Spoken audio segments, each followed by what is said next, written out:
Misplaced. It's the nothing personal word of the... How's that, Coca? Is that a good start? Here we go. Glasses off. 5, 9, 60. Misplaced. Nothing personal word of the day today. It's the first day of the last month of the last year of the second decade of the 21st century. I think that's wrong. I think it's the first day of the last month of the first year of the third decade. I learned this in school, Coca. I think it's 01 to 00 is a decade. Or is it 00 to 09? I don't know. 2020, December 1st, misplaced is the word of the day. I'm not going to even think about it because my brain hurts. My brain doesn't hurt nearly as badly today. Not nearly as badly as a player who plays for the Houston Texans. The Texans are a team we've talked about quite a bit on Nothing Personal. They've got J.J. Watt, the Badger. They've got 4 wins, 5 wins. Haven't played well. Not a good team. They've got a very high-paid quarterback whose name is now completely escaping me, but I think it's Deshaun Watson. It's been that kind of morning already, by the way. But that's not why misplaced is the word of the day. Will Fuller is in a contract year. He's a pretty famous wide receiver. He's a guy. Planned on making money, free agent next year. Guess what he's not doing this weekend? Not because of COVID, although that'd be a very good guess. Will Fuller will not be playing for the next 6 games. That means he's out for the rest of the season, I think. Coca, check that. I can't believe it.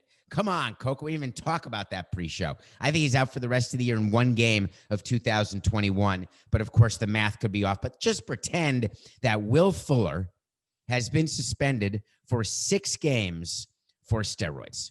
That's PEDs, performance-enhancing drugs. Now, in football, they don't have rules the way they do in baseball, a little different in terms of games. In baseball, if you get caught once in your career with PEDs, that's half a season, 81 games. Twice, you're out for a full year, like Robinson Cano. That's 162 games. 3 times a lady, that's lifetime ban in baseball. So the Texans have 5 games. Will Fuller tests positive. And then what he said, and why misplaced is the word of the day, here's his Instagram apology. I can't even. When we have a player test positive for steroids, we are working with that player on PR, as pissed as we are at that player. We're going to work with him on a statement. We're going to work with the agent. We're going to work with MLB, and we're going to make sure that we have the normal statement that we are completely in support of Major League Baseball's Joint Drug Prevention Act, that we are disappointed in the player, and that we know that he will work hard to regain the trust of his teammates, his family, the front office, and, of course, the fans. So that's sort of page 1 and page 2 of the You Just Got Caught for Steroids. Here's what we don't tell the player to do. Don't make up an excuse that will be a total eye roll. So, for example, with D. Gordon, don't say that you had no idea, because the only way to get the steroid that you test positive for is to get a shot right in the bum. So just admit it. Say you made a mistake, show contrition, and move on. Okay. That's sort of the general theory that you want to give your players. So Will Fuller, instead of going through a statement, instead of meeting the media, decides to go to his own Instagram account, tries to get, 40,000 likes, whatever number of likes he got. And I want to quote what his statement was. And what a crock of absolute horse hockey it is. Although, you know what? That was wrong of me. On Nothing Personal, I want to tell you what I think. I want to tell you what happened, and then I want you to make your opinion. You to decide where your head is. Here's the statement. Earlier this year, I sought treatment from a medical professional who prescribed medication that he believed to be permitted under the NFL's drug policy. As it turns out, oopsie daisy, I added oopsie daisy, by the way. As it turns out, my trust in this professional was misplaced. There's the word of the day right there, misplaced. My trust in this professional was misplaced because this medication was, all caps, not a permitted substance under the NFL policy on performance-enhancing substances. As a result of this mistake, I've been suspended for 6 games for taking this prohibited medication. I want to sincerely apologize, here it comes, to the Texans organization and all of my fans for this mistake.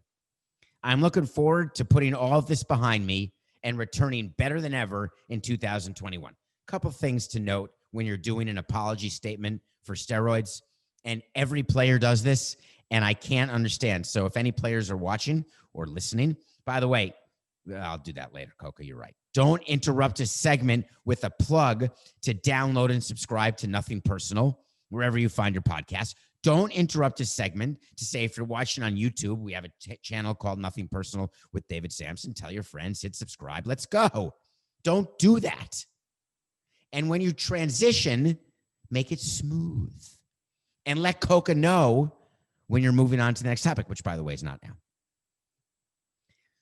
And the reason Coca doesn't like me to do it mid-segment is he knows I have a hard time getting back to where I am. And when I don't know where I was, I simply delay by spewing a bunch of nonsense and speaking slowly and quietly and waiting for Coca to write down somewhere or whisper somewhere in my ear that we were talking about Will Fuller, the wide receiver for the Texans, being suspended for 6 games and reminding people what not to say in your statement. I'm looking forward to putting this all behind me. Really? Shocking. Don't say that. When you are putting a statement together, you want to make sure that you're communicating to the public things that they don't, by definition, assume, because they don't want to waste their precious time on your posts or in a statement reading something that they know already to be the case. You're trying to put this behind you. You look forward to putting this behind you. Really? Yeah, don't put that in. Okay. Returning better than ever. That's another line that players use. I'm not just going to return after my steroid suspension. I'm going to return better than ever. The problem is, if you return and you stop taking PEDs, the odds are you won't return better than ever, because the reason why you were better than ever is that you were taking PEDs. So don't put yourself in a position where you're going to get totally nailed, because you're going to come back. You're going to have missed the rest of the regular season. You're going to miss game 1 of the season with a new team. If you're a free agent, you sign with someone else. Then you're going to have to meet the media to say, I'm back. And you're going to have to say, I'm a little rusty, even though you're allowed to participate in training camp. I don't know the NFL rules, but I assume, like in baseball, if you're suspended for steroids and it goes over the course of the following season, that you can participate in spring training. You just can't participate in actual spring training games, but those don't count toward your suspension. And then you can't participate in the regular season games up until your suspension is over. So let's ignore those 2 statements and let's go back to the front of the show. And let's go back to what he claims happened. We sit our players down and say, do not put one thing in your body, in a needle, in a capsule up your ass, in a pill down your throat. Don't put a seasoning on your food. Don't ingest in any way into your bloodstream, whether it's through your esophagus, through your veins, or through your cavities, that you don't know for sure is allowed under the Substance Abuse Performance Enhancing Drug Act. Question, David, how do I know? I'm so glad you asked that, because we know. We've got doctors, trainers, strength coaches, GMs, presidents. We've got a slew of people. We've got the list and we'll check it out. If there's any question, wait a minute, you have a problem, you're sick, you got a little stuffy, a little stuffy nose, a little hachoo, a little headache, having a hard time downstairs performing, whatever issue you have, we've got the doctor for you who's our doctor. We will make sure that our doctor, who, by the way, all team doctors, the union's aware of team doctors, the team, the league, we're all aware of who the strength coaches are, who the trainers are, who the doctors are. Everyone has already been checked. Everyone has a list of what you can take and what you can't take. Don't go, we say, to anybody outside the list without speaking to us first. And this is not a control issue. We had players in our time who loved getting second opinions from non-team doctors because you heard it on a Logan Morrison sit down. He thought our trainers were horrible. We've got players who didn't like our team doctors. Fine. I don't need you to like them. I don't need you to respect them. I frankly don't even need you to go to them. But what you do have to do is get to us first. Let us know who you're going to, and then let us know what's being prescribed. Before you take it, we'll check it out and make sure. Every player knows this. Every player. When a player goes to a doctor and takes a prescribed medication that has not been pre-approved, they're doing it for a reason. They're doing it because it wouldn't be pre-approved, because it's a violation. To sell this doctor under the bus, a medical professional. Is that a doctor, by the way? That's some wordsmithing by Will Fuller's agent. I'm trying to decide if medical professional means doctor. Because you could have a masseuse who's a medical professional, couldn't you? You could have anybody. Hi, I'm a medical professional. The guy from Balco, I can't remember his name. Oh, my God. He's the one who he was in the movie by Billy Corbin about A-Rod and steroids. And he was the one who ended up working for baseball. Oh, my heavenly God, Coca. Coca, what's the guy's name? You can let me know. It's, for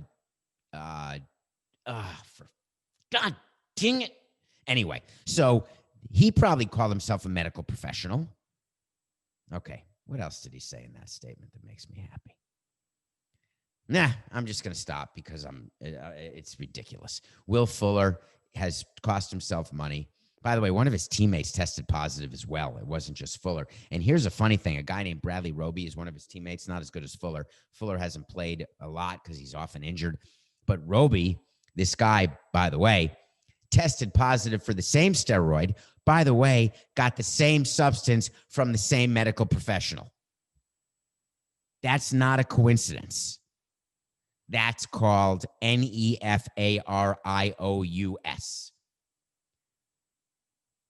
All right, let's talk about Matt Nagy. Who's Matt Nagy? Matt Nagy's the coach of the Bears. We've done very well in our picks of the day by picking against the Bears. We should have gone with the Packers. As it turns out, we didn't get a win last night because we pushed, but we'll get to that later in the show with the Eagles and that backdoor nightmare that makes me hurt all night. Ow! Anyway, Matt Nagy's the coach of the Bears. Here's how you evaluate coaches and how we evaluated managers. And I will tell you, obviously, I wasn't great at evaluating managers. Actually, every manager we hired was good right when we hired them, like right at the beginning. We felt good about almost every manager we hired. We weren't so sure about Edwin Rodriguez, who didn't end up having a long career, and we ended up extending him. Did I ever tell you the Edwin Rodriguez extension story, Coca? Have you ever heard that story? Edwin Rodriguez was a manager who came in, and he was a minor league guy who had come up through the system. And our baseball front office thought it would be good because we had just fired a manager, and I truly can't remember who we fired to bring in Edwin, because who can keep track of such a gaggle of people? And so we brought him in, and it was like promoted from within because we needed someone. I think he was our AAA manager. We bring him to the big leagues. All the young players knew him. It was a natural fit. He was a really nice guy. And he was a lame duck because we just hadn't signed him to a long-term deal at all. and the season's going on, and we're playing in San Juan. And the front office at the time, I think it was Larry Beinfest and Mike Hill and Dan Jennings. I can't remember exactly who it was because who can keep track of, although that wasn't a real gaggle. I just don't remember what year it was. So we're playing in San Juan against the Expos, who were playing home games back then.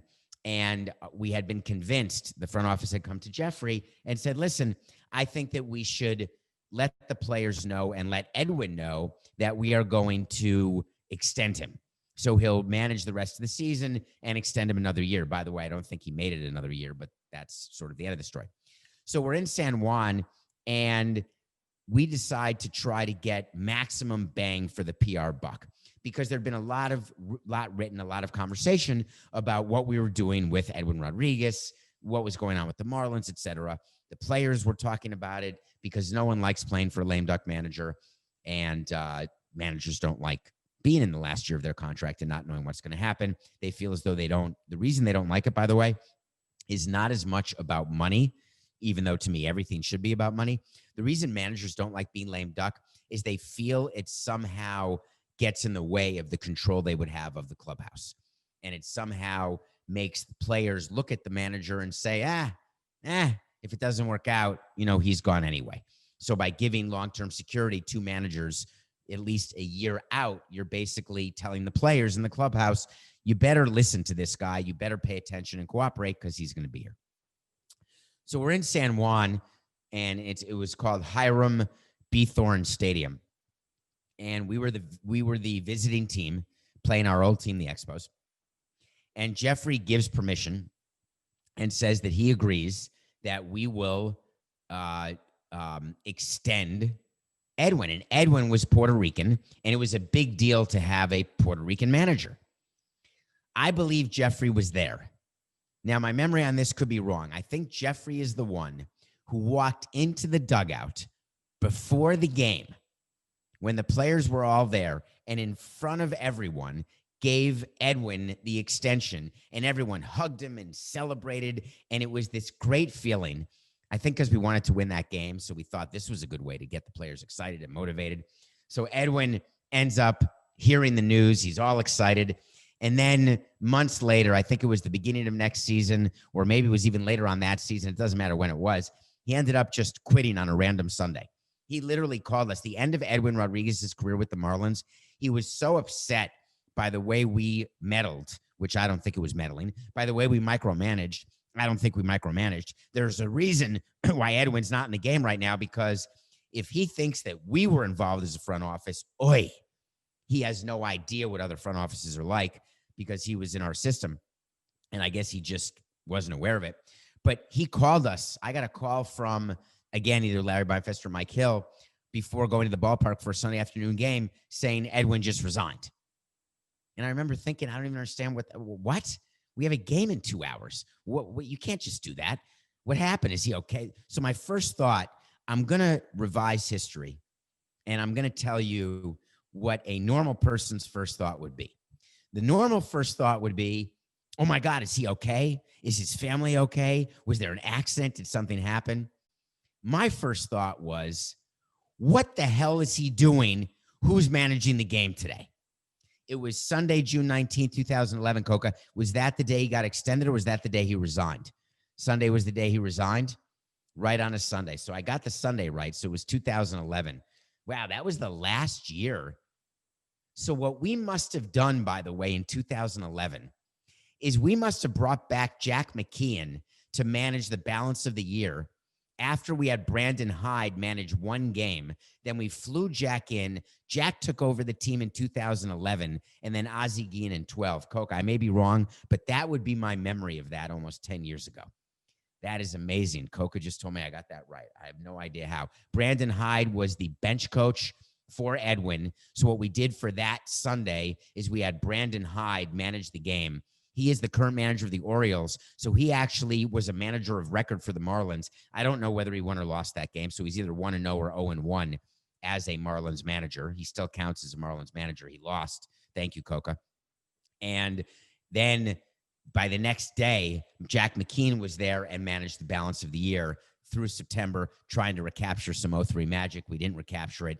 And then we tell Jack that we're done and that we're going to bring in Ozzie. And then we announce Ozzie as this big time new manager for 2012. So can you imagine walking in and resigning like before a game? It's outrageous. Why in the name? Oh, I was talking about Matt Nagy. All right. So Matt Nagy is the coach of the Bears. And they lost to the Packers. Aaron Rodgers, by the way, owns the Bears, which is Aaron Rodgers to Chicago is the opposite of Jim Harbaugh to ranked teams and Ohio State. When you are the Michigan coach, there's certain teams you have to beat. Harbaugh doesn't do it. When you're the Packers coach or Packers quarterback, there's certain teams that you have to beat. You have to beat the Bears, period, no matter how good or how bad the Bears are. And Aaron Rodgers is pretty good at that, like really good at that. By the way, is anyone paying attention to the fact that Aaron Rodgers may be the second best quarterback in football right now behind Mahomes? Way higher than Tom Brady and everyone else. Okay. So Matt Nagy loses to the Packers, I think, 41-25. And then he said this. He had a quote. Do we have sound, Coca? Do we have Matt Nagy saying this? Okay. He's like, he just yelled at me. Of course we don't have sound. We didn't do that pregame. That's true. Okay. I know this, Matt Nagy said. We better wake our tails up. Every freaking coach on the staff, every player better wake up and start understanding where we're at. I hate people who end sentence. I don't hate. That's a strong word. I'm sorry, Alfie Mesa. Hate is a strong word. I don't like people who end sentences with a preposition. Have some personal pride. Have a freaking sense of urgency. Know where we're at. That's two. Have some pride into who we're playing. Get it? That's the Packers. And for why we do this, to get paid. And then go find a way to win as a team. That's my challenge to every single person in that building this week. Yesterday was flat out embarrassing, and our guys know it. I'm not telling you something they don't know. They know it. But we're going to step up, and all coaches, all players, and we've got 5 games left for us. It's our own personal challenge to where we're at and how we're going to do this thing. But that performance yesterday is ridiculous and can't happen. And finally, at the end of that rant, comes the 5 words that I was waiting for. Obviously, that starts with moi. So when a coach goes on a rant like that, we would talk to our managers and I would try to understand the philosophy of that, what the timing is, what you say, when you say it, why you say it, who you're calling out, why you're calling out, what's the strategy of calling out that player or that coach. Because it's generally a shot across the bow. And to do a proper shot across the bow as a coach, it has to be pointed. You have to, if you're going to do it, say that our defense cannot allow Aaron Rodgers time in the pocket, as an example. Our defense has to do a better job of reading the offense. Our offense has to do a better job of reading the defensive coverages. We've got to make sure that we're not missing any coverages. Any number of things you can say when you're calling out your team. When you lose to a better team, the Bears have lost 5 in a row. They stink. When you're a bad team and you've lost 5 in a row, it's not motivating to players or to the front office when your coach says, we better wake our tails up. Every freaking coach better wake up and start understanding where we're at. I got a question for you, Matt Nagy. I'm walking down there if I'm the president of that team, and I'm saying, Matt, I heard your statement. I just got a quick question. Just real quick, then go back to your job. Can you explain to me what your job is? Just in 15 words or less. What is your job coaching the team? Well, sir, number 1, to execute and put in a game plan. Okay, good. 2, to make sure our guys are ready to play. Oh, yes, that is the second one, Matt. Your job is to make sure your guys are ready to play. Once you have the game plan in, if they're ready to play and they're not good enough to execute the game plan, guess what that means? that means we didn't give you the right players. If they're good enough to execute the game plan, but they don't understand the game plan, or they're not motivated to execute the game plan, or they're just sort of disinterested in executing the game plan, that's on you, Coach Matt. Not on me for putting these players together, not on the fans, not on anybody. Your job as coach is to get the team ready to play. So you think that in week 12, after having lost 5 in a row, now is when you want to say it's time to wake up? We were headed for the playoffs, overrated because Samson on Nothing Personal said that we stunk and bet against us every single week and hasn't lost one of them. But we thought we were ready for January. So after 2 losses, it's okay to be asleep, but after 5, now you say wake up? I'm out. I'm out on the whole thing. You know what else I'm out on? Players who are coming to a new team and for whatever reason think that they've got some sort of standing. Let me tell you how it works in a clubhouse. No matter how big a free agent you are, when you go into a new clubhouse, you are not the leader of the clubhouse. I don't care if you're Bryce Harper. I don't care if you are Trevor Bauer this coming season or JT Realmuto. No matter who you are, a big free agent signing or someone who's traded, you come in, you learn your way around, you introduce yourself to the people in the clubhouse, the clubbies. You introduce yourself to your teammates, even though you may know some of them. You see how they operate. You see the way the team operates. You just keep it to a dull roar. You do what's asked of you. And then when you gain some cred, which only comes through TNP, that's what we would tell our players. You want credibility in this clubhouse? It takes time and it takes performance. Not Dennis Schroeder. Who in the hell's Dennis Schroeder? Yeah, he's the guy who was just traded to the Los Angeles Lakers, the defending champion Los Angeles Lakers. He's the point guard who's making $15+ million. He's a new Laker. Dennis Schroeder has not played a game. The Lakers start training camp December 1st. Defending their title. Can you imagine there's preseason? Wait a minute. Is today December 1st, Coca? Holy crap. I don't know this for sure, but I think that NBA training camps start today, which is completely ridiculous.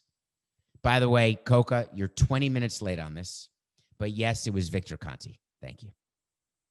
Victor Conti was the Balco guy. If you don't know what I'm talking about, hit rewind by like 8 minutes. And that was the Will Fuller story about medical professionals and how anyone can call him or herself a medical professional. Okay, back to Dennis Schroeder. Dennis Schroeder traded to the Lakers. Dennis Schroeder met the media, and Dennis Schroeder, for a reason that is unbeknownst to me, declared himself the starting point guard for the Los Angeles Lakers. Now, let me go back in the vault to the NBA championship, which I think ended like October 12th or something. It just ended, like not even 2 months ago. The Lakers won, and I'm wondering who was the point guard. Hold on, let me think about it. I think they've got this guy. He's won a few titles. He's the second best player in the history of basketball behind Michael Jordan. Don't at me, or if you want to at me at David P. Samson, do it. But LeBron is not as good as Jordan, period, hard stop. If you need one player to win one game, one particular day, you get Michael Jordan to play, period. Done. So LeBron James is the point guard on the Laker team that just won the championship. And Dennis Schroeder says on his first intro Zoom conference with the media in LA that his position is that he doesn't want to come off the bench anymore. He did that with the Clippers. He was I think he came in second in the sixth man award to his own teammate, which, by the way, is incredible. Wait a minute, Coca. I must have that wrong. Coca, did Dennis Schroeder come in second place to that guy, Harrell, who plays for the Clippers? And did they both play for the Clippers? And the Clippers also had, his new teammate is, okay. What team was, okay, thank you. All right, I got that wrong. Schroeder was on the Thunder. Harrell was on the Clippers. Harrell is now on the Lakers. Schroeder is now on the Lakers. And Schroeder finished second to Harrell in the sixth man voting. I thought it would be a little strange that teammates could finish first and second and sixth man while playing together, but they're now teammates. Okay. Thank you. By the way, Coca, did Harrell come in when he met the media and demand that he's now a starter? I'm just curious. Did he say that? I bet he did. So Schroeder comes in and says, I'm going to be the starter. I'm done coming off the bench. I don't want to come off the bench.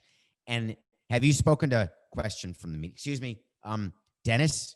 Hi, this is John from the Los Angeles Times. Quick question. Have you met or your coach, Frank Vogel? Oh, yes, of course. At the end of games, shake hands. Good to see you. I'm sorry. What I meant was, have you spoken to your coach since you were traded to the Los Angeles Lakers? When you say spoken, tell me what you mean by that, because in my generation, spoken means texted. Do you mean texted? No, Dennis. I'm asking, have you spoken to your coach?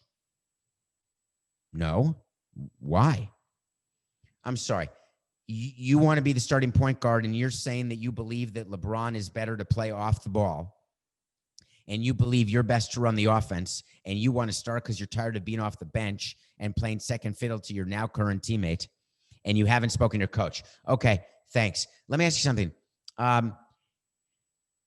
Has anyone spoken to anyone on the Lakers? Oh, thank you so much for asking that, because yes, my agents spoke to Los Angeles before the trade, and my agents made it clear that I wanted to start. And the Lakers made the trade anyway, therefore I'm starting, obviously, because 1 + 1 is 6. When I was running a team in Florida and Montreal, we had that. We had some players who wanted to start when they were bullpen guys. They wanted to close when they were setup guys. They wanted to start in the outfield instead of being a fourth outfielder. They wanted to move up in the batting order. They wanted to put themselves in a position where they could make more money. And because there's certain positions on the field where you're making more money, if you're a starter, you get bulk and you make more money. And so we would often get calls from agents of players who we already had. And the agents would talk about, how do you going to use our client this coming season? I'll let you know when we make out the damn lineup. Oh, okay. And do you think that he's got a chance to hit those incentives in his contract? Not if I'm in charge. Nope, don't think he does. Okay. And then when you are trading for a player, hey, David, I'm reading in the on the Twitter that you're thinking of trading for my player, and just want to be clear, he's a starter and he will only start. Okay. Do you know what we would do when those calls would come in? I'd sit there with Mike Hill or Dan or Larry or whoever, and we put the call on speaker, and the agents would call. And this is not just a agent. If it were just Boris, I would say it's just Boris. It's all agents. And we would put it on speaker, put it on mute, and we would be figuring out stuff for the next day, or we'd be going over budgets, or we'd be talking about Survivor, or we would be doing anything other than listening to what an agent is saying about demanding that his player play a certain position or get a certain number of at-bats or innings pitched, et cetera. And then with one ear, we'd wait for a pause, a little bit of silence. We'd hit the mute button, and then we'd say, thank you very much. Good talking to you. Anything else? As a matter of fact, David, yes, there is one other thing. Mute, go back to what we were talking about internally, another pause. Okay, anything else? All right, thank you. The moral of the story, this is not the moral of Pierre. By the way, I have a book review.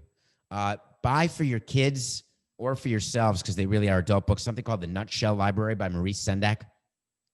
There's a book in there called Pierre. There once was a boy named Pierre who always would say, I don't care. Read his story, my friend, for you'll find at the end that a suitable moral lies there. one day his mother said, anyway, so the story goes on and on and on. And Pierre was a boy who said, I don't care all the time. And then at the end, he was going to get eaten by a lion, but he doesn't. And the moral of the story is care, because the lion was going to eat him. The lion said, do you care if I eat you? The kid said, I don't care, Pierre said. And so the lion said, then I'll eat you if I may. So the lion ate Pierre. And then at the end, he coughed up the lion. They went to the doctor. The lion coughed up Pierre. They went to the doctor, and Pierre was all happy, went back with his family. And the moral of the story was care. So it's not that I don't care what agents say. I don't want to say it that way, because many of them I actually am interested, because many of them are smart and have a lot of interesting things to say. Excuse me. That can be helpful in running the team. But there's one thing that does not interest me at all, and that is telling us where to play a player. Do you think when we run a team that we are going to put a player in position to fail? We may put a player in position not to hit an incentive. We may control the number of at-bats or the number of games started, the number of games finished. But we're not going to put a player in a position, at least on purpose, where that player is going to fail. So if Dennis Schroeder makes the Lakers better by starting, it will have nothing to do with an agent calling or Dennis Schroeder saying it. If the Lakers can repeat by LeBron James being off the ball more so he can rest more, it's not as hard on him to play a 72-game season, which, by the way, he's going to load manage. And I'll do a over-under right now on the number of games LeBron plays at 64. That is, he'll miss 8 games is my guess. I don't know how many games he missed last year, Coca, although last year was a weird year. But generally, he does not miss a lot of games. But he's getting older and getting more tired. Don't tell us where you want to play and how you want to play. Dennis Schroeder really did not ingratiate himself with the team, with LeBron. It's just stupid. It's just stupid.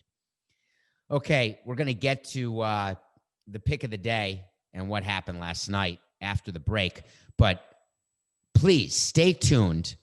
I know that there are significant commercials now because you guys like Nothing Personal, which means, I guess that's good, right, Coca? The more commercials, that means the better?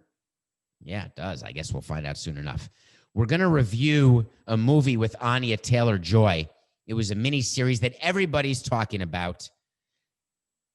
Check back after the break. Welcome back to Nothing Personal. Did you listen through all those? Thank you. I said check back after the break. Do you get it? Check, check, check. As in chess, as in checkmate. Anya Taylor-Joy stars in a mini series that has been widely talked about. I don't read. I finished. By the way, the irony is that the light in front of me had to be propped up a little bit, and I'm propping it up on the Black's Law Dictionary I got from my grandpa Walter that has my name on it when I went to law school back in 1990. I started law school, and a present that was given was a leather-bound Black's Law Dictionary. I'm using that now as a stand to make the light higher and the camera higher, et cetera. And it makes me smile to look at it, to think of Grandpa Walter. But in addition, it just shows me that I don't look inside that dictionary anymore, because when I need to know a legal term, I can just GTS. Do you know what GTS is? Have I said that on the show yet, Coca? To GTS? Just Google that shit. Okay. So I reviewed yesterday The Undoing. Love watching movies, series. Series from yesterday was The Undoing. We reviewed that. But over the weekend and over the Thanksgiving break, because it's being widely talked about, it's trending, Queen's Gambit. Queen's Gambit is a chess strategy, a chess move. It's an entire mini-series about a woman chess player who is a child prodigy, and she grows into be a chess champion, and it is about her journey and the disastrous life that she has off the court, off the board, how she learned chess, what her life was like as an orphan, how she became an addict, an alcoholic, how she was brilliant, how her mind thought. It stars, in addition to Anya, a guy who looks so familiar to me. I didn't know who I have you ever had that when you're watching a show and you know you've seen that person, but you don't know where? Do you remember Sam from Love Actually? Sam, the little boy, Liam Neeson's son. His name is Thomas Brody Sangster. Back in Love Actually, I think it was just Thomas Sangster. He's now grown up and plays another champion chess player, but he never wears a shirt. He wears a leather jacket. And he ends up helping Anya become a chess champion. What's fascinating about this is during the time of the Cold War, and the biggest deal back then, I don't know if you remember this, but you can GTS. The chess champions came from Russia, and U.S. players wanted nothing more than to beat the Russian chess players, and they never really could. And there were very famous matches that were when Garry Kasparov used to play against another guy. Oh, can you imagine? I remember the Russian and not the U.S. guy. These were like televised matches. These were height of Cold War. This made the Olympics look like a friendly game of mahjong in the backyard at your grandparents' nursing home facility. This was, money was being poured into chess by the Russians. So in the Queen's Gambit, she wants to go to Russia and beat the Russians. And the reason why we're taught that the Russians are so good at chess is that they work together as a team. But in the U.S., what we learned during the documentary, it's not a documentary, what we learned during the Queen's Gambit is that in the U.S., it's every player for him or herself. And she then ends up getting help from other U.S. champions. It is a miniseries that starts slowly. The beginning is her, and it's a nightmare. The way she's treated at a convent school as an orphan. They basically lobotomize the kids. She ends up meeting a janitor who teaches her how to play chess. It is so beautiful, the relationship with the janitor. I wish that during the rest of the show, they actually went into more detail. She really did not stay in touch with him. And then he dies when she's an adult. And that's not a spoiler, by the way. It's not spoiling the show. It just showed that she didn't stay in touch the way she should have with the person who was actually good to her when she was an orphan child, as opposed to the people who were not good to her in this school. And it shows that as she grows up, she goes to tournaments, and how absolutely misogynistic the chess world was back in the 50s. Women don't play. Women can't play. She would go to tournaments, and they assumed that she was a flight attendant or she was there to serve drinks. And so the beginning of the miniseries, the first episode, I would say, is a little slow, a little redundant, and a little off-putting. But the truth is, you have to stick with it, only because everyone is seeing it through, so there must be something there. And I'm in the majority because it's true. There is something there. Every single episode gets better until the end. Literally. It's not an up and down where, it sort of fades at the end, or it went an episode too long. That's a common thing. The Queen's Gambit gets better every single hour. So I asked you to watch The Undoing yesterday. I'm asking you to watch Queen's Gambit. It's not about spoiling what happens, because it doesn't really matter. Does she beat the Russian? Does she not beat the Russian? The real job here is by the actress who played Emma in the recent Emma with the star of Lovesick, that TV show I told you to watch, by the way, that Coca told me to watch. She is so good. I think she's an Emmy Award winner. I think she's a nominee for sure. I think the last two series we've watched are going to be there for the Emmys, Queen's Gambit and The Undoing.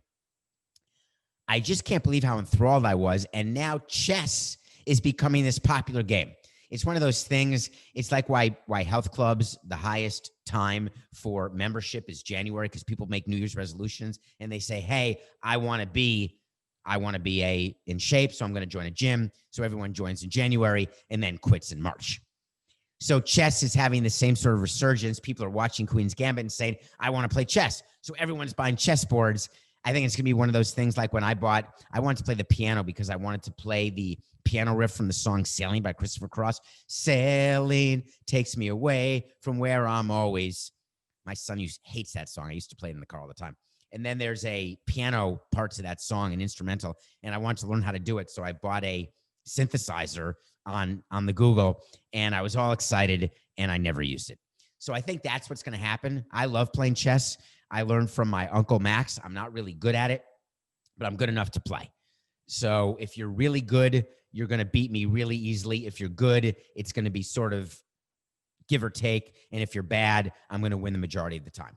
It's a very interesting game. I love sort of picturing how each move is going to happen. And part of Queen's Gambit is what they do is they sort of show her mind. And they show that to be good at chess, you have to be 20 moves ahead. You have to look at every possible way.